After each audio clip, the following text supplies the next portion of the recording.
ऐसी जुड़ गई कहानी के जुड़ जाता जैसे दो नदियों का पानी। मुझे आगे तेरे साथ बहना है, जाना तुम्हें तो है ये बात जानी कि ये जिंदगी कैसे बनती सुहानी। मुझे हर पल तेरे साथ रहना है, तुम कुछ अधूरे से हम भी कुछ आधे, आधा आधा हम जो दोनों मिला दे तो बन जाएगी अपनी एक जिंदगानी। ये दुनिया मिले ना मिले हमको, खुशियाँ भगा देंगी हर गम को।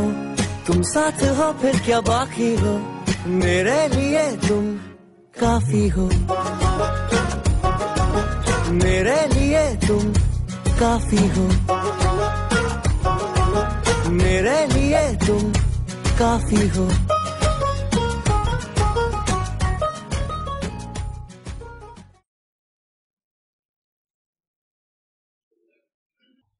ओम शांति। भट्टी का 20वां दिन। एक शिक्षक ने छोटी क्लास की बच्चों से पूछा, तुम्हें खिड़की से कितने तारे दिखते हैं? एक छोटा बच्चा खड़ा हुआ, उसने कहा 1,00,000। एक लड़की खड़ी हुई, उसने कहा 1,000। कोई और खड़ा हुआ, उसने कहा 100। एक छोटा सा लड़का पीछे बैठा था, उसको पूछा तुमको कितने दिखते हैं? उसने कहा 3। तो टीचर पूछता है कि तुम्हारे दोस्त और साथियों को इतने सारे तारे दिखते हैं आसमान में, तुमको 3 ही दिखते? तो क्या करूं, मेरी खिड़की बहुत छोटी है, हमारे घर की जो खिड़की है ना वो छोटी है। तो जब खिड़की छोटी होती है ना तो 3 ही दिखाई देते, और जब खिड़की बड़ी हो जाती तो अनंत आकाश दिखाई देने लगता है। जब चेतना का द्वार बहुत छोटा है तो उसे कम दिखाई देने लगता है, और जैसे ही चेतना का द्वार विस्तीर्ण होते जाता है, जो दिखाई देने लगता है वो कुछ और। जो चीज अब तक नहीं देख पाई थी वो अब दिखाई देने लगती थी। मुरली तो वही है जो 10 साल पहले पढ़ी थी, आज फिर वही पढ़ रहे, पर आज के पढ़ने में और तब के पढ़ने में जमीन आसमान का अंतर है। क्योंकि अब उम्र ज़्यादा है, अनुभव ज़्यादा है, जीवन के उतार चढ़ाव देख लिए, अध्यात्म की गहराई को थोड़ा सा हाथ लगाया है, स्पर्श किया है, योग थोड़ा बड़ा है, भटिया किए बीच में, चिंतन किया बीच में, ढेर सारी चीज़ें कर ली। इसलिए जैसे जैसे द्वार बड़ा होगा वैसे वैसे चीज़ें स्पष्ट दिखाई देने लगेगी। चेतना के इस द्वार को बढ़ाना, बड़ा करना इस अध्यात्म का लक्ष्य है। किसी और एक शिष्य ने अपने गुरु से पूछा, अध्यात्म क्या है? What is spirituality? गुरु ने कहा,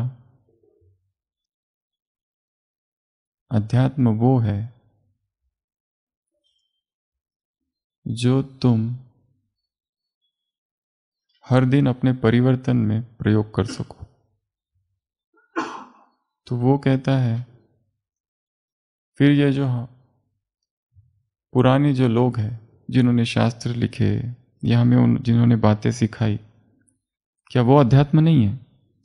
वो कहता है वो अध्यात्म है, पर यदि उन्होंने जो कुछ तुमको सिखाया और जो कुछ किताबों में लिखा वो तुम्हें परिवर्तन नहीं कर रहा है तो वो अध्यात्म नहीं है। तो कहते ये क्या कह रहे हो? इसका मतलब ये सारे शास्त्र गलत है। इसका मतलब उन्होंने जो ज्ञान सुनाया, जो अब तक हम ज्ञान सुन रहे थे, उस ज्ञान ने तो मुझे परिवर्तन किया ही नहीं, इसका मतलब वो गलत है। वो कहता है हाँ, वो ज्ञान नहीं है, वो केवल रिकॉर्ड है।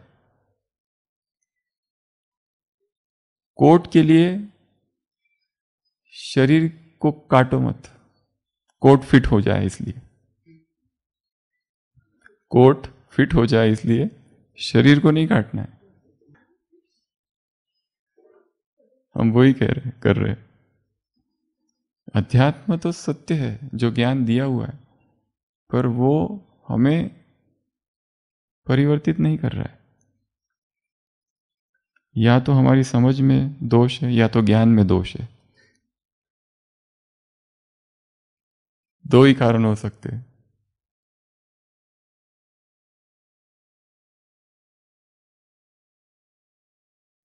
ज्ञान तो बहुत श्रेष्ठ है, निर्दोष, महान। सिद्धांत में कोई दोष नहीं है, व्यक्तियों में दोष है। और उस दोष का एक मुख्य कारण है आवाज। उस दोष का एक मुख्य कारण है आवाज। जब देवताएं पहली बार सृष्टि पर आए, अभी अभी उतरे, जस्ट अभी अभी, तो उनके संवाद का माध्यम क्या था? अभी अभी उतरे, पहला दिन, दूसरा दिन, तीसरा दिन, चौथा दिन, एक साल, किससे कैसे बात करते थे? लक्ष्मी नारायण आपस में बैठ के कितना घंटा बात करते थे? रात भर। बताओ फिर तुम्हारी राजधानी कैसी थी और मेरी राजधानी कैसी थी? बाबा कहते हैं दोनों अलग अलग राजधानी के थे। क्या बात करते थे? आपने कहाँ पढ़ाई की? कितनी पढ़ी लिखी हो? घर में कौन कौन है? जब देवता, इस सृष्टि की शुरुआत मौन से हुई है। देवता अभी अभी धरती पर आए हैं। कैसे आए? वो ऊपर के संस्कार लेकर आए। ऊपर परम मौन है, उस परम मौन को लेकर नीचे आए हैं। और जैसे ही नीचे आए वो मौन में है। उनकी जो भाषा है उसे कहा जाता है NVC, नॉन वर्बल कम्युनिकेशन। वो मुख से नहीं बोलते, वो मौन से बोलते हैं। वो मुख से नहीं बोलते, वो आंखों से बोलते हैं। सोचो, आत्मा नीचे अभी अभी आई और बोलना चालू, डिस्कशन चालू, डिबेट चालू, लेक्चर चालू, वर्कशॉप, सेमिनार चालू। हो ही नहीं सकता। कॉमन सेंस, विवेक कहता है ये हो नहीं सकता। वो आते हैं तो मौन में। अर्थात मौन हमारा वास्तविक स्वभाव है, अर्थात मौन हमारा वास्तविक धर्म है, अर्थात मौन हमारा वास्तविक नेचर है, अर्थात मौन हमारी संस्कृति है। परंतु मौन का अर्थ ये नहीं कि केवल चुप रह जाना। मौन का अर्थ लोग गलत लगाते हैं। मौन खालीपन नहीं है। मौन अर्थात रिक्त हो जाना, ये मौन नहीं है। मौन अर्थात भरना किसी और चीज से। जो इंद्रिय बाहर भाग रही है, आंखें जो बाहर देख रही है, कान जो बाहर सुन रहे, जिह्वा जो बाहर टेस्ट कर रही है, नाक जो सूंघ रहा है, हाथ जो स्पर्श कर रहा है। अब यही सारी इंद्रिय, हमारी 10 इंद्रिय है। 5 जो बाहर भाग रही है, 5 जो अंदर भाग रही है। आंख जब अंदर के सौंदर्य को देखने लगा तब मौन है। कान जब अंदर के संगीत को सुनने लगे, आवाज को सुनने लगे, तो वो मौन है। नाक जो सूंघने लगे, किसको? सुगंध को, जो भीतर की महक है उसको। हाथ जो स्पर्श करने लगे उसको, जो अस्पर्शित है, जो अभी तक कभी छुआ नहीं गया उसको। हमने अपनी ही गहराई को नहीं छुआ है। मौन अर्थात अपने भीतर की अंतरतम की, अंतस की गहराई को स्पर्श करना। किया है? नहीं किया है। तो आज की भट्टी का 18वां सूत्र है साउंडलेस साउंड, अर्थात आवाज रहित आवाज। संसार में मौन को क्या समझा जाता है? साउंडलेसनेस। ये है मौन। चुप हो जाओ, बोलना नहीं कुछ। नॉइसलेसनेस, ये वॉइस, ये साइलेंस गिना जाता है। पर साइलेंस ये नहीं है। साइलेंस तो कोई और एक आवाज है। साइलेंस आवाज का नाम है। साइलेंस उस संगीत का नाम है जो बिना किसी इंस्ट्रूमेंट से बजता है। हुई हाय नाम का एक संगीतज्ञ हुआ था कभी, उधर चीन में। हुई हाय, वो जब अपनी संगीत की सर्वोच्च अवस्था में पहुंच गया, उसने अपना वो वाद्य फेंक दिया। अब जरूरत ही नहीं है। जब संगीतज्ञ अपनी सर्वोच्च अवस्था में पहुंच जाता है, फिर उसे किसी वाद्य की आवश्यकता नहीं। जब कोई चित्रकार हाईएस्ट स्टेज में पहुंच जाता है, तो वो पेंटर, पेंटिंग, चित्र, ड्राइंग सब फेंक देता है। जब वो निचली अवस्थाओं में रहता है, उसे चित्र चाहिए, उसे तुलिका चाहिए, एक तुलिका चाहिए, एक ब्रश चाहिए, एक रंग चाहिए। तब तक जब वो नीचे की अवस्था में, जब वो उसकी सर्वोच्च अवस्था में पहुंचता है, पराकाष्ठा, तब ये सब चीजें उसके लिए व्यर्थ हो जाती है। जब एक धनुर्धर अपनी हाईएस्ट अवस्था में पहुंचता है, तब उसे ना तो किसी धनुष की ना किसी बाण की आवश्यकता है, उसकी दृष्टि ही बाण का काम करती है तब। तो आज का हमारा सूत्र है 18वां अध्याय, 17वां अध्याय आज का, मौन। मौन, अरे बराबर हम ये देख रहे थे। तो मौन का क्या किया जाए? मौन अर्थात भीतर का संगीत सुनना, मौन अर्थात भीतर की आवाज को सुनना, मौन अर्थात आंतरिक जो सुगंध है उसको सूंघना, मौन अर्थात अंदर कोई है, अंतरतम की गहराई, उसे स्पर्श करना। और मौन कभी भी अकेला नहीं आएगा। इसलिए हमारा अगला सूत्र है द स्पेसलेस स्पेस, अर्थात एकांत, स्थान रहित स्थान। एकांत अर्थात वो नहीं जहां कोई लोग नहीं है, एकांत अर्थात द स्पेसलेस स्पेस। स्थान तो है परंतु कोई स्थान नहीं है, स्थान रहित स्थान। और ये भी तब आएगा जब तीसरा सूत्र होगा द बॉटमलेस बॉटम। कौन सी गहराई? जिसकी कोई गहराई नहीं है, अर्थात अंतर्मुक्ता। तो ये एक त्रिकोण है, कौन सा? मौन का, एकांत का और अंतर्मुक्ता का। बिना इन तीन के अध्यात्म में उन्नति हो ही नहीं सकती।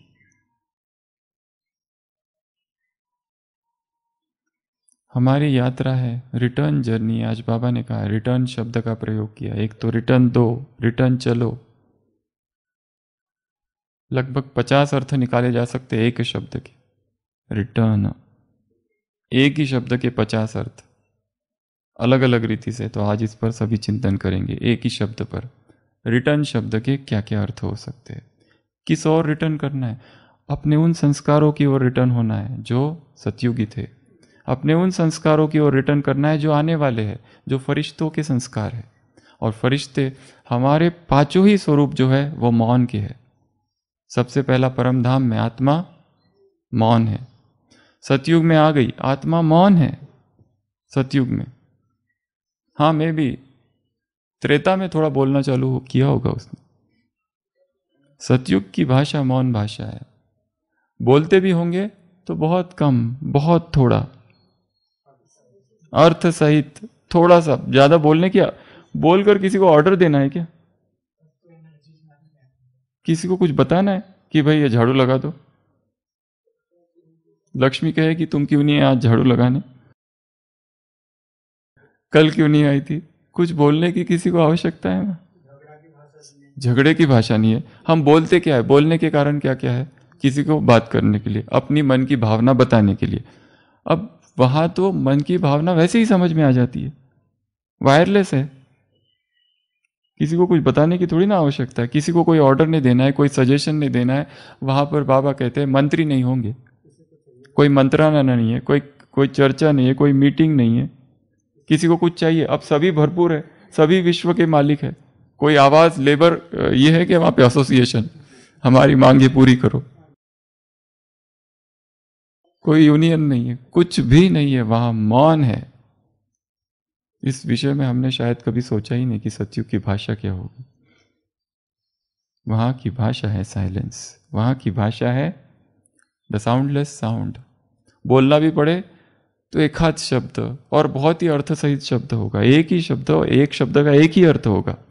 डबल मीनिंग नहीं होंगे, डबल स्टैंडर्ड्स नहीं होंगे अभी के जैसे।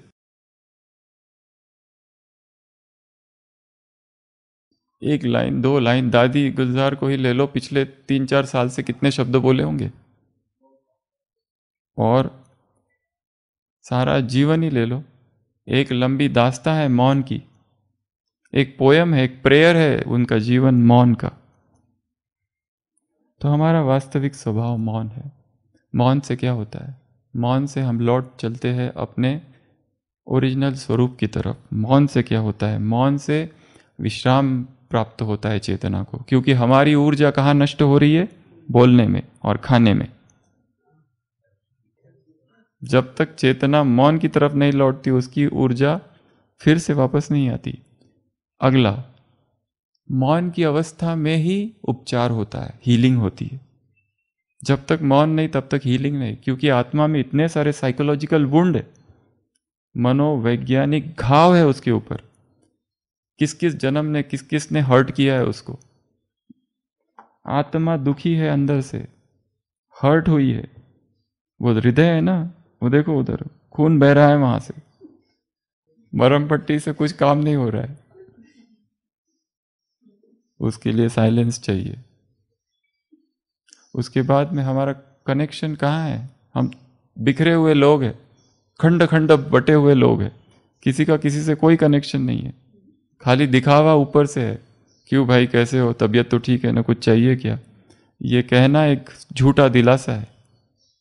हम झूठ खंड में रह रहे हैं। स्वार्थ, सब स्वार्थ जनित है, इसलिए हम डिसकनेक्टेड है। अगर हमको अपने आप से, अपने लोगों से रियल कनेक्शन स्टैब्लिश करना है, बैठ जाओ एक दूसरे का हाथ पकड़ के ऐसे चुपचाप मौन में। दो दोस्त, दो मित्र, पति पत्नी, भाई बहन, कोई भी, तब समझ में आएगा कि रियल कनेक्शन क्या है। तब तक नहीं समझ में आता है। अब तक जिसको हम कनेक्शन कह रहे हैं वो कनेक्शन है ही नहीं, वो झूठ है, मिथ्या है। तो मौन कहाँ ले जाएगा हमको? रियल कनेक्शन की तरफ। प्रकृति से कनेक्ट होने का साधन क्या है? मौन। अपने आप से कनेक्ट होने का साधन क्या है? मौन। परमात्मा से कनेक्ट होने का साधन क्या है? मौन। वो कहाँ रहता है? वहां कोई आवाज है? कोई आवाज नहीं है वहां। वो स्वयं मौन का सागर है, साइलेंस का सागर है। उससे कनेक्शन करना है, कैसे हो सकता है बिना मौन के? बाप समान। बाप कहाँ है? अव्यक्त है। अव्यक्त अर्थात मौन। आज की सारी मुरली, बाप समान बनो, समान बन के दिखाओ। वो मौन है, वो अव्यक्त है, वो अभोक्ता है, वो चुप है। यही, और मौन सबसे बड़ी शक्ति है संसार की, सबसे बड़ी पावर है संसार की। इसलिए जितने योगी, तपस्वी, साधु, संत, महात्मा, अवतार थे, वो बीच बीच में कहाँ चले जाते थे? मौन में चले जाते थे। जीसस क्राइस्ट बीच बीच में मौन। संत तुकाराम कहाँ चले जाते थे? मौन में चले जाते थे बीच बीच में। वृक्षवल्ली आम्हा सोए रे, एकदम उसकी पत्नी ढूंढने आती थी, फिर कहाँ गए कहाँ गए। उसको लगता था ये मुझसे नाराज होके आ गए, ये उसकी अपनी सोच थी। पर मनुष्य से कहाँ नाराजगी? ये वो चेतनाएं थी कि जो एकदम अनंत आकाश में रहती थी, उसके भी ऊपर, उस हाईएस्ट कॉन्शियसनेस में रहती थी ये लोग, ये आत्माएं। संत ज्ञानेश्वर बीच बीच में मौन। क्यों मौन? और ये लोगों का कनेक्शन साधारण जनों से नहीं था, वो मौन के तल पर इंटरैक्ट करते थे।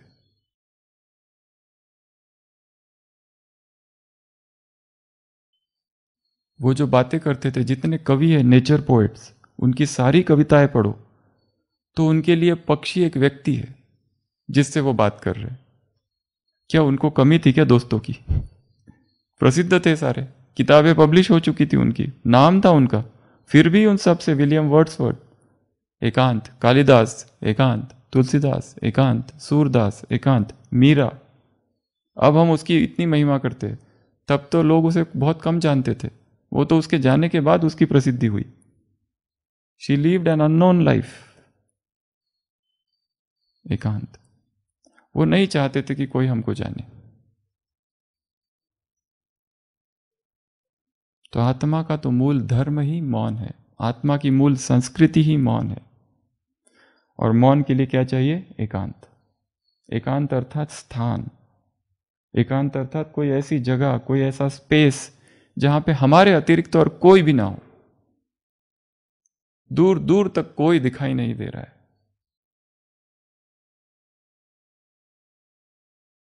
वहां पर आह्वान करते हैं लोग परमात्मा शक्तियों का। यहां तक ये तंत्र विद्या करने वाले भी कहां रहते हैं? भीड़ भाड़ में रहते हैं क्या? क्यों? क्योंकि मौन में ताकत है। वो जो तंत्र विद्या से आह्वान करते आसुरी शक्तियों का, वो भी कहां करते हैं?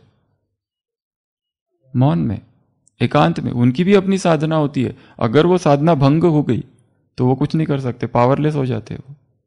जैसे आसुरी शक्तियां मौन में बढ़ती है, वैसे ईश्वरीय शक्तियों भी मौन में ही आगे बढ़ती है। जितने योगी जन हुए, मोजेस 40 दिन तक मोजेस मौन में चले गए। 40 डेज फास्टिंग, 40 डेज साइलेंस। क्यों? 40 दिन मौन, 40 दिन उपवास। किस लिए? हमको 40 मिनट बाबा के कमरे में बैठने में मेहनत लगती है, ये लोग 40 दिन तक खाली प्रेयर्स। क्रिश्चियन जितनी सेंट्स नन्स हुए हैं, यहां पर ही ले लो, माउंट की, बीच बीच में ये साइलेंस में चले जाते। हम पूछते हैं अरे वो सिस्टर आई नहीं, क्या हो गया? तो पता चलता है no, that sister is in silence. वो सिस्टर साइलेंस में क्या करते? साइलेंस में बाइबल पढ़ते, प्रेयर करते, फास्ट रखते। क्या करते साइलेंस में? जीसस क्राइस्ट से डीप कनेक्शन स्टैब्लिश करने की कोशिश करते हैं कि ईसा मसीह ने हमारे लिए इतना सफर किया, इतना दुख उठाया, सूली पर चढ़ गया, हम क्या कर रहे हैं उसके लिए? हमें कुछ करना है उसके लिए, मतलब हमारी भाषा में रिटर्न देना है। बाबा कहते हैं रिटर्न दो। वैसे यहां पर एक साध्वी थे, अभी जिन्होंने शरीर छोड़ दिया, तो कई सालों तक हमारे पास आते रहे वो। तो वो साध्वी तो ऐसे थे, इतने योगी थे, कई बार एडमिट भी किया उनको। तो कई बार हम पूछते थे वो कहाँ गए, आए नहीं। तो उनकी शिष्या जो थी वो आती थी पेपर लेके कि दवाइयाँ लिखवा दो। हम कहते थे वो क्यों नहीं आए? वो कहते नहीं, वो तो अभी साधना में बैठे हैं, कैसे आएंगे? हम कहते थे कितने दिन की साधना है? 40 दिन की साधना है। तो हम पूछते किससे भी बात नहीं करते? बोलते सवाल ही नहीं है। क्या करता है ये सब? शक्ति भर देता है आत्मा में। यहां तक कि कोई बड़ा साहित्य लिखना हो तो लोग क्या करते? साइलेंस में चले जाते। डॉक्टरेट करते, साइलेंस में चले जाते। संत ज्ञानेश्वर दिखाया है, गीता पर जो कमेंट्री लिखी ज्ञानेश्वरी, ये मराठी चिया नगरी ब्रह्म विद्येसा सुकाळ करी। वो आह्वान करते उस किसका? वो परम प्राइमल एनर्जी जो है उसका आह्वान कर रहे हैं कि हे ब्रह्म ज्ञान, हे परम ज्ञान जो है, तू आ जा। कहां आ जा? मराठी की इस नगरी में प्रवेश कर। क्योंकि उनको ट्रांसलेट करना है प्राकृत भाषा में, जो लोगों को समझ में आए। संस्कृत लोगों को समझ में नहीं आती है, तो उन्होंने ऐसे कितने ट्रांसलेशंस हुए गीता के। ये एक मराठी ट्रांसलेशन है गीता का। ये मराठी चिये नगरी ब्रह्म विद्येसा सुकाळ करी, घेने देने तुझसी वरी ओ देही या जगा। वो आह्वान कर रहे हैं, वो परम ज्ञान का आह्वान कि हे ज्ञान, तू प्रकट हो इस भाषा की नगरी में।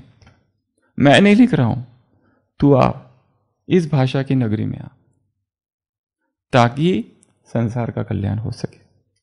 भाषा का आह्वान करना। तुलसीदास को क्या भाषा आती थी क्या? आह्वान किया। वो रामायण किस में लिखी है? संस्कृत में, लोगों को समझ में नहीं आती है। इन्होंने किस में लिखी? अवधि उधर की भाषा में। क्यों? लोगों को समझ में आए। आह्वान किया भाषा का। तो भाषा का आह्वान किस में किया जाता है? मौन में, साइलेंस में।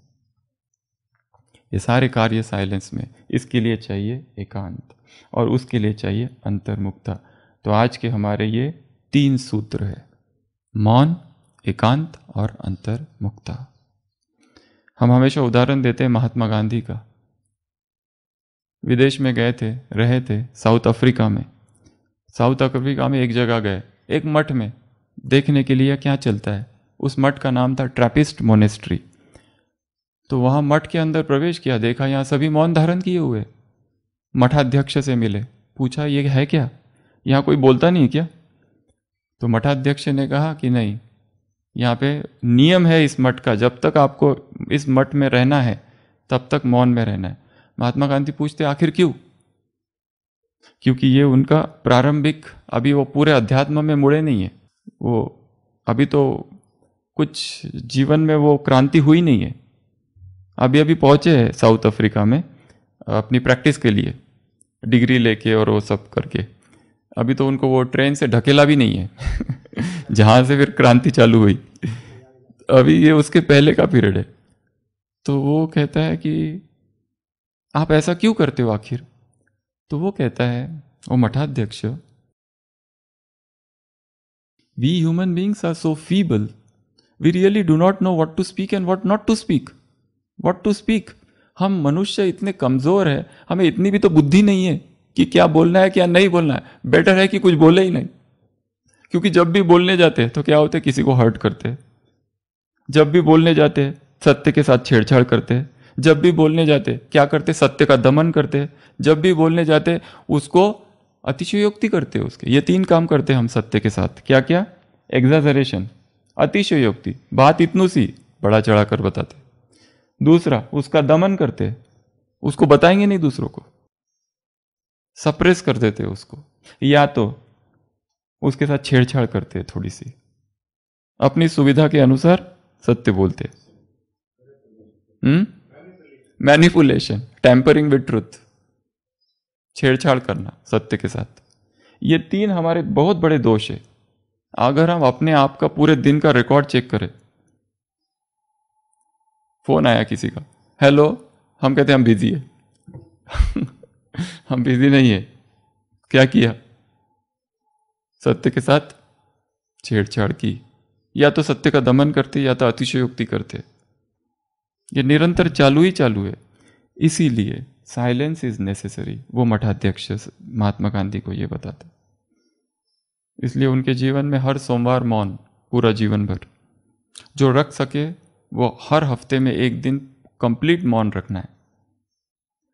अब आते हैं इस मौन को और एकांत को और इस अंतर्मुखता को व्यस्त ब्राह्मण जीवन में धारण कैसे करें। कम से कम 5 विधियां है। सबसे पहली, इंटरमिटेंट साइलेंस। सबसे पहली इंटरमिटेंट साइलेंस। ये क्या है? इंटरमिटेंट अर्थात बीच बीच में, और साइलेंस अर्थात केवल चुप हो जाना साइलेंस नहीं है, अंदर एकदम खालीपन, वो साइलेंस नहीं है। या फिर कोई स्वमान रिपीट करना, मैं शांत स्वरूप आत्मा हूं, ये भी साइलेंस नहीं है। या अभी ये सोचना मैं परमधाम में चला जा रहा हूं, इसमें भी तो शब्द है। जो हमने यहाँ क्लास कराई थी या जो सूत्र देखा था सेल्फ रिमेंबरिंग, उसमें क्या था? फील करना। फील करना है साइलेंस को, कुछ भी बोलना नहीं है, ना अंदर बोलना है ना बाहर बोलना है। अंदर भी नहीं बोलना है, रिपीट भी नहीं करना है, केवल फील करना है। तो अभी अभी 1 मिनट के लिए सभी साइलेंस में बैठेंगे। अंदर ना तो कोई संकल्प हो, ना कोई समान हो, कुछ भी ना हो, केवल फोकस कर दो ये आत्मा। और ये कैसी है? फील करो, इस साइलेंस को फील करना है। बोलना कुछ भी नहीं है, क्योंकि बोलते ही साइलेंस तो भंग हो गया ना। ये बोलना भी कि मैं शांत स्वरूप आत्मा हूं, साइलेंस को तो तोड़ दिया अपने, उल्लंघन हो गया। ये सोचना भी कि मैं परमधाम निवासी हूं, साइलेंस तो पहले ही टूट गया। मैं उस साइलेंस के सागर की संतान हूं, साइलेंस टूट गया। कुछ भी न अंतर से, न मुख से बोलना है, न मन से बोलना है, केवल फील करना है साइलेंस को। यहां आत्मा है, साइलेंट है। स्टार्ट।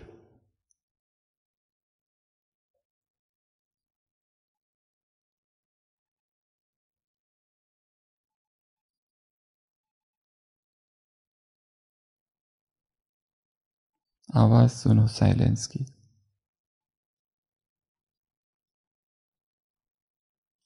फील करेंगे उस साइलेंस को।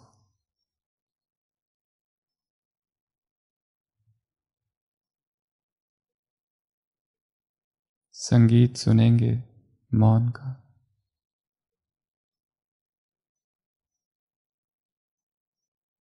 सुगंध लेंगे मौन की।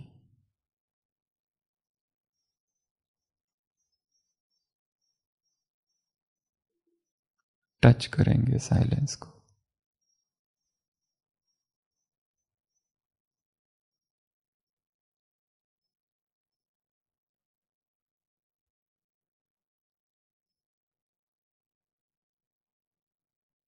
हम शांति। तो सारी दिनचर्या में जैसे ही 1 मिनट मिल गया, क्या करना है? आंखें बंद और साइलेंट। 1 मिनट मिल गया, आंखें बंद, साइलेंट। बीच बीच में मुरली क्लास में बैठे हैं, बीच बीच में एकदम ही साइलेंट हो जाओ। यह है इंटरमिटेंट साइलेंट। दूसरा है पोस्ट सेवा साइलेंस। सेवा पूरी हुई, सेवा में बोलना पड़ा, बहुत बोला, बोल दिया, बोलना ही पड़ता है। कोई कहे कि मैं सेवा में मौन हूं तो डिससर्विस हो जाए। बहुत समय पहले, बहुत पहले जब हम एक बार यहाँ थे हॉस्पिटल में, एक डॉक्टर आई थी बीके, तो वो ड्यूटी पीरियड में साइलेंस रखती थी। बड़ा खतरनाक साइलेंस था। ड्यूटी डॉक्टर जो रेसिडेंट डॉक्टर थी, तो सिस्टर बोलती थी डॉक्टर जल्दी चलो, पेशेंट को वॉमिटिंग हो रही है। वो कहती थी चुप, साइलेंस, और बैठी रहती थी। खतरनाक साइलेंस था वो। साक्षी, सेवा छोड़ के साक्षी हो जाना। सेवा जहां जरूरत है वहां। आज की मुरली में बाबा का उदाहरण, बाबा इस तरह से कभी साक्षी नहीं हुए जब सेवा करनी है। साथ रह के सिखाया, बुजुर्ग से बुजुर्ग, बच्चे से बच्चा, युवा से युवा। ये ब्रह्मा की स्टेज है। जो ना उम्मीदवार है उसको उम्मीद दी, जो निर्बल है उसमें शक्ति भरी, पावर दी उसको उड़ाया, उड़ती कला में ले गए उसको। मधुर बोल, युक्ति युक्त बोल थे। सबसे बड़ा ये क्या है पता है? ब्राह्मण जीवन का एक गुण जो जिससे दिखाई देता है ये व्यक्ति पुरुषार्थी है कि नहीं है। सीधा सीधा इस एक शब्द, इस एक बात से पता चल जाएगा कि ये पुरुषार्थ कर रहा है कि नहीं कर रहा है, या यथार्थ कर रहा है कि नहीं। उसके शब्द, एक व्यक्ति दूसरे पर कमेंट करता है, यही क्लियर हो गया कि वो श्रीमत पर है ही नहीं। क्योंकि ब्रह्मा क्या कह रहा है? ब्रह्मा जो ना उम्मीदवार है उसको उम्मीदवार, होपलेस को होपलेस, होपफुल बना रहा है। ब्रह्मा क्या कर रहा है? जो निर्बल है उसमें शक्ति भर रहा है। और तुम किसी पर कमेंट कर रहे हो, अर्थात तुम्हारा अभी तक का 30 साल या 40 साल का जो भी योगी जीवन होगा, जीरो जीरो। इससे पता चल रहा है, चलो तुम ये कह रहे हो कि ये पुरुषार्थ नहीं करता है, पर ये अधिकार तुमको दिया किसने? तुम्हारे इस एक शब्द ने प्रूव कर दिया कि 40 साल का सारा जीवन का जो पुरुषार्थ है जीरो था। क्योंकि बोल ही सब कुछ रिवील कर देता है। वो तो चलो, वो तो फिर भी पता नहीं चलता है अंदर क्या चल रहा है, पर जो बोल में निकल रहा है, अर्थात फेल। अगर हमने किसी को हर्ट कर दिया, सबके सामने किसी का अपमान कर दिया, भले वो व्यक्ति बहुत बड़ा पुरुषार्थी है, तपस्वी है, परंतु शब्द ये निकल रहे, अर्थात फेल। वो हम सोचे वो अलग, पर हम ये जो बात कह रहे हैं ये भी उस रीति से राइट है। वो तो हमारे लिए तो बहुत ही अच्छा है अगर कोई करे तो, क्योंकि ऐसे व्यक्तियों का जीवन में होना तो वरदान है। क्योंकि यही लोग हमें अलर्ट रखते हैं। बिना इनके हुए तो हम तो सो जाएंगे। ये तो सबसे बड़े शिक्षक है, उनका तो ये हमारे जीवन में शिव बाबा का खास दिया हुआ वरदान है। हाँ, फ्री। इनके सिवा तो हमारी उन्नति ही नहीं हो। अगर ये चले गए तो हमारी उन्नति खतरे में है। हाँ। तो दूसरा है पोस्ट सेवा। तो सेवा में तो करना है, जितना बोलना है बोलते रहना है, पर उसमें भी लिमिटेड। पर जैसे ही सेवा पूरी हो गई, अब तुमको बोलने का कोई काम नहीं है। ड्यूटी किसी की 5 बजे तक है, 6 बजे तक है, 6 बज गया, बस हो गया, खत्म, stop now enter into silence. पूरा साइलेंस में घुस जाओ, अंतर्मुक्ता की गुफा में चले जाओ। तीसरा मौन है चिंतन का मौन। बिना मौन के चिंतन नहीं हो सकता है। और हर दिन अगर हमको मुरली अच्छे से चिंतन करनी है तो मौन चाहिए, अच्छे से चिंतन के लिए, गहराई से चिंतन के लिए। एक एक शब्द जैसे रुक जाए, जैसे 3-4 दिन पहले मुरली में एक शब्द था सफाई हो जाए आत्मा की, जैसे ठहर जाए मुरली में एक शब्द, ऐसे बीच बीच में ऐसे ऐसे शब्द आ जाते हैं। ये यज्ञ अंतिम है, ठहर जाए शब्द। इस यज्ञ में सारा, इस यज्ञ से विनाश की ज्वाला प्रज्वलित होगी, ठहर जाए शब्द। रुद्र और शिव एक ही है, ठहर जाए शब्द। शिव के शरीर का कोई नाम नहीं है, ठहर जाए ये वाक्य उसकी आत्मा का नाम है। कितने अलग अलग वाक्य है, लाइन लाइन, एक एक मुरली का शब्द शब्द जो है वहां बुद्धि ठहरे। एक मुरली को पढ़ने के लिए कितना टाइम लगना चाहिए? साकार एक टाइम का भोजन करने के लिए 1 घंटा बताया है, तो मुरली का पढ़ने के लिए कितना लगना चाहिए? फिर 1 सप्ताह भी कम है। एक ही लाइन पढ़ो और रुक जाओ, एक ही लाइन पढ़ो और रुक जाओ, थोड़ा थोड़ा पढ़ो, सिप सिप, थोड़ा सा पियो, रुक जाओ, थोड़ा सा पढ़ने का। और मुरली जो है ना दिन भर में पढ़ते रहने की, थोड़ी थोड़ी टुकड़े टुकड़ों में, खंड खंड, किश्तों किश्तों में, इंस्टॉलमेंट में। थोड़ी सी पढ़ ली सुबह, छोड़ देना, ताकि फिर बुद्धि में रहता है पढ़ना बाकी है। एक बार पूरा 10 मिनट पढ़ लिया, काम पूरा हुआ, अब तो निश्चिंत है, हाथ ही नहीं लगाना है अब उसको, क्योंकि काम तो पूरा हो गया ना। तो माइंड आदेश देता है हो गया, इसलिए वैसा नहीं करना है। डायरी में भी लिख दिया, मुरली सुन भी ली, सारा चार्ट फुल है। अभी चार्ट लिखने बोलो तो यस यस यस 100% मार्क्स दे देंगे अपने आप को, पर याद कुछ भी नहीं है, उसका क्या मतलब है? एक तीन लाइन पढ़ के रुक जाओ, 1 2 3। या तो केवल स्लोगन पढ़ लो, या तो केवल वरदान पढ़ लो और रुको। 1 घंटा दो अपने आप को पचाने के लिए। बाबा ने कहा वो भोजन जो केवल खाते हो पेट की भूख भरेगा, क्योंकि हजम तो किया ही नहीं, केवल पेट की भूख भरेगा, वो शक्ति नहीं बनेगा, वो केवल भूख दूर होगी उससे। अव्यक्त महावाक्य बाबा के, ताकत नहीं बनेगी, खून नहीं बनेगा वो। तो पोस्ट, सेवा, मौन, और ये चिंतन का मौन है। चौथा है योग का मौन। योग में मौन, योग में कितनी आवाजें होती है मन के अंदर, चैटर चालू ही है, कंटिन्यूअस बोलना चालू ही है। इतने बोल इतने बोल इतने बोल की आवश्यकता है क्या? मैं शांत स्वरूप आत्मा हूँ, मैं प्रेम स्वरूप आत्मा हूँ, मैं शांत में, तुम प्रेम के सागर हो, तुम ये बाप टीचर सदगुरु। ये योग है कि क्या है? भीड़, शोरगुल, कितना शब्दों का शोरगुल है। उसमें भी किसी और की कमेंट्रीज लगा के बैठे, पहले अपने दिमाग की शोरगुल और ये दूसरा एक्स्ट्रा शोरगुल। हाँ ये किस तरह का योग है? योग अर्थात शब्द रहित। आप शब्दों से पार जा रहे हो, और शब्दों से पार जाने की विधि है शब्दों से चालू करना है, शब्दों का आधार लेना है और शब्दों को छोड़ते जाना है। जैसे महात्मा बुद्ध गुजर रहे, उधर से देखा 5 लोग आ रहे, नाव सिर पे पकड़े हुए। आश्चर्य लगा, ये लोग चल रहे सिर पे नाव पकड़े हुए। वो कहता है क्यों? वो कहता है कि इस नाव ने हमें उस नदिया से पार कराया, तो कितना उपकार इस नाव का, ऐसे कैसे छोड़ दे उसको, इसलिए सिर पर ले जा रहे। कितना उपकार इन शब्दों का, कितना उपकार इस कमेंट्री का। कमेंट्री सुनना है ना तो भोजन बनाते बनाते सुनो, कमेंट्री लगा दो ताकि वो शब्दों की जो थियरी है वो याद हो जाए। और फिर जब योग करो तो कोई कमेंट्री कान में जरूरत नहीं है, फिर उसको याद करते करते कमेंट्री करो, फिर उसका अनुभव। योग अनुभव के लिए, ना कि शब्दों के शोरगुल के लिए। इतने शब्द, ये क्या योग है या बाजार, मंडी? ये योग नहीं है। योग अर्थात शब्दों का आधार थोड़ा थोड़ा लेना है, और जैसे जैसे योग गहरा हो जाए शब्दों को छोड़ते जाना है। फिर सीधा एकमात्र योग है परम धाम का योग, बस जो हमारा घर है, जहां हम रहते हैं, वो योग। उसके बाद में है प्रकृति का मौन। प्रकृति की आवाज को सुनो, प्रकृति के संगीत को सुनो, प्रकृति की महक को सुनो। एक एक फूल के साथ पास में जाके बैठो, ये फूल मुझसे क्या कह रहा है।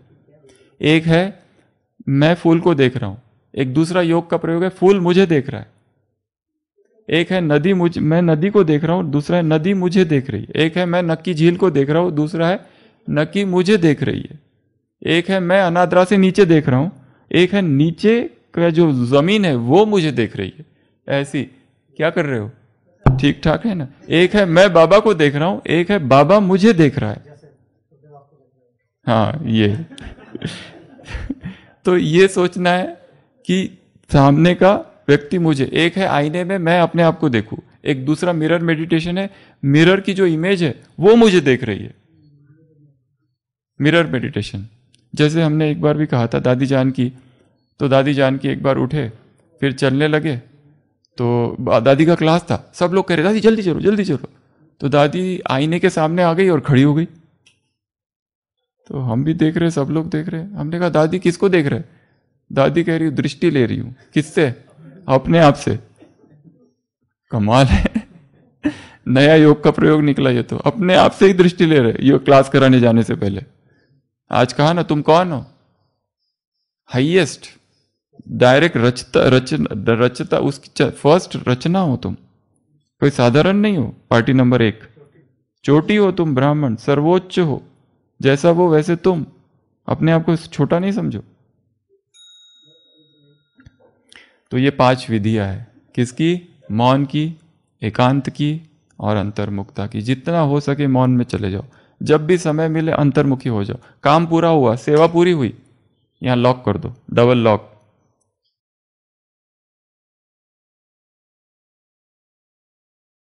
सील दो इसको, इसका कुछ काम ही नहीं है। जैसे काम पूरा हुआ, क्लास कराया, लेक्चर दिया, खत्म, किसी से कोई लेना देना नहीं है। वो अपने मार्ग पे, हम अपने मार्ग, वो अपने रास्ते, वो अपने रास्ते, किससे कोई मतलब नहीं है। सेवा पूरी हुई, वो अपने रास्ते, हम अपने रास्ते, बिल्कुल मौन, चुप। क्योंकि मौन में ही हम अपने आप को स्पर्श कर, हम अपनी गहराइयों को हमने स्पर्श ही नहीं किया है। कि किया है? नहीं किया है। हमने अपने आप को ही कहाँ जाना है? अपनी गहराई के अंदर जाना है। अपनी ही आत्मा में कौन से भय छिपे हुए, कौन सी कॉम्प्लेक्सेस छिपे हुए, कौन सी गांठें हैं, हमें इन गांठों को खोलना है। इतनी गहरी गहरी गांठें हैं, इतने गहरे गहरे अभिमान और अहंकार से भरे लोग हैं हम जैसे ब्राह्मणों जैसे अहंकारी तो हमने आज तक अपने जीवन में कहीं नहीं देखे। जितना अहंकार ब्राह्मणों में है, जिसको वो स्वयं को स्वमान कहते हैं, वो स्वमान नहीं, अहंकार है। बाहर के ये जो बाहर के लोग फिर भी कितने निरंकारी रहते हैं। हमने स्वमान, घमंड, अहंकार सबको, और निमित्त हूं का भी अहंकार, मैं ही निमित्त हूं, तुम थोड़ी निमित्त हो, बाबा ने मुझे निमित्त बनाया है, निमित्त का भी। ऐसे घमंडी लोग धरती पर बहुत कम है। पर चलो, हमें अपना अहंकार इसलिए नहीं कह रहे, हमें अपना अहंकार खुद ढूंढना है। अहंकार को मिटाने की यात्रा है। जो ब्रह्मा ने 33 साल लगा दिया अपना पूरा अहंकार मिटाने के लिए, उसको 33 इयर्स लगे संपूर्ण निराकारी, निर्विकारी, निरंकारी। हमको कितने लगेंगे पता नहीं, हम सबको। उसको 33 इयर्स, वो भी आदि पुरुष, प्रथम पुरुष, फर्स्ट मैन, उसको इतने टाइम लगा 33। हमें कितने लगेंगे? उनके सामने कोई एग्जाम्पल, कोई किताबें नहीं थी कि वो पढ़े, कोई अव्यक्त मुरलियां नहीं थी उसके सामने, कोई खाली साकार मुरलियां थी, उसमें वही सारी बातें, घर जाना है वगैरह वगैरह। हमारे सामने गहरी साइकोलॉजी जिसमें डेप्थ है, वो अव्यक्त मुरली है, फिर भी हम बन नहीं पा रहे। उनके पास कोई इंटरनेट नहीं था कि ये टॉपिक के बारे में 1 मिनट में सारे मुरलियों की पॉइंट्स आ जाती है हमारे सामने। उनके सामने कोई इंटरनेट नहीं था, कोई गूगल नहीं था, फिर भी वो उनको 33 इयर्स लगे। हमारे पास सब है, फिर भी हमारी स्थिति वैसी नहीं है। ये सारे ज्ञान ने हमको अहंकार के अतिरिक्त और किसी से नहीं भरा है। अहंकार गूगलाचार्य हमको इतना अहंकार किस बात का है समझ नहीं आता है कई बार। छोटी छोटी बातों का अहंकार है, अपने भोजन का अहंकार, अपने कपड़ों का अहंकार, अपनी पवित्रता का अहंकार, अपने पांडव भवन में रहने का अहंकार, अपने सेंटर में रहने का, अपने सफेद कपड़ों का अहंकार, अपने बैच का अहंकार, अपनी दिनचर्या का अहंकार, अपने अमृत वेले का अहंकार, अपने पुरुषार्थ का अहंकार, अपने इंचार्ज होने का अहंकार, अपने सेवाधारी होने का अहंकार। अहंकार का अहंकार, हर चीज का अहंकार, अपने प्रोफेशन का अहंकार। किस चीज का अहंकार नहीं है बताओ? एक बात बताओ जिसका हमें अहंकार नहीं है। हाँ, बालों का हर चीज, एक बात नहीं है हमारी जिसका वजह से हमें अहंकार नहीं है। हमें अपने आप को इन सभी अहंकार से की परते जो है अपने आप को जानना है, और विधि केवल जान लेना है। जानेंगे तो धीरे धीरे मुक्त हो जाएंगे। एक है अहंकार होना और व्यक्ति को पता ही नहीं। दूसरा है जैसे हमें पता है हमें बहुत अहंकार है कुछ चीज़ों का, पर मुझे पता है और अहंकार मुझे है और मैं कोशिश कर रहा हूँ उससे मुक्त हो। जैसे एडिक्शन से मुक्त होना कठिन है, वैसे ये इससे मुक्त होना महाकठिन है। कैसे वो अभी वो रग रग में भर गया है, कहाँ से? जैसे मेडिकल प्रोफेशन का अहंकार रहता ही है, कैसे उससे मुक्त हो? वो ब्लड में है। कैसे भूले कोई मैं डॉक्टर हूं, कैसे भूले कोई मैं इंजीनियर हूं। आज की मुरली में राजकुमारी का उदाहरण दिया है, उसके पता चलता है उसके इससे चलन से। शायद अहंकार को निकाल दे तो शायद कभी डर लगता है मेरा अस्तित्व ही गिर ना जाए, मैं खत्म ही ना हो जाऊं, इसलिए तो छोड़ते नहीं हो कि मैं जीरो हो जाऊं। ये डर है, क्योंकि अहंकार ही मिटा दिया तो लोग तो फायदा उठाने चालू करेंगे। ये अहंकार ने जैसे हमको बचा के रखा है, इसलिए हमने उसको पकड़ा है। तो आज का सूत्र मौन, एकांत और अंतर्मुक्ता। 5 विधियां। पहली इंटरमिटेंट साइलेंस, दूसरा पोस्ट सेवा साइलेंस, तीसरा योग का साइलेंस, चिंतन का साइलेंस और प्रकृति का साइलेंस। ये सारे 4-5 प्रकार के साइलेंस को, मौन को और एकांत को अपने जीवन में अंदर धारण करना है। ओम शांति। नमामि शमीशान निर्वाण रूपम विभुं व्यापकं ब्रह्मवेद स्वरूपम्।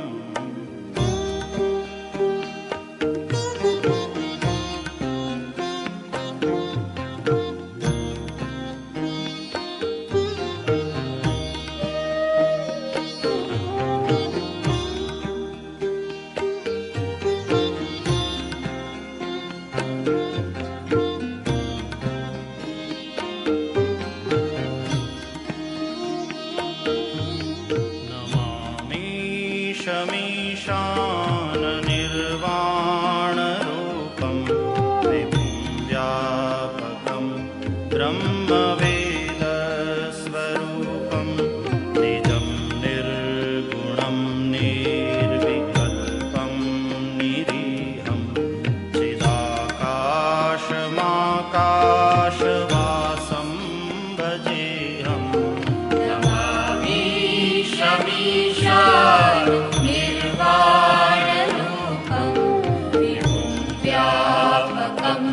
ब्रह्मवेद स्वरूपम्।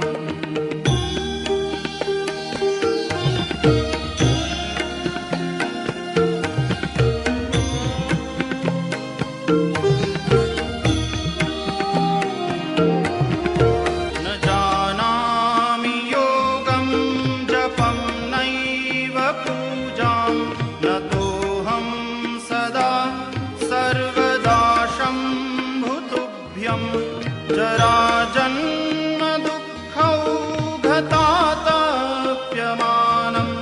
प्रभो पाहि आपन्नमामीश शम्भो। नमामीश मीशान निर्वाणरूपं विभुं व्यापकं ब्रह्मवेद स्वरूपं विभुं व्यापकं ब्रह्मवेद स्वरूपं विभुं व्यापकं ब्रह्मवेद स्वरूपम्।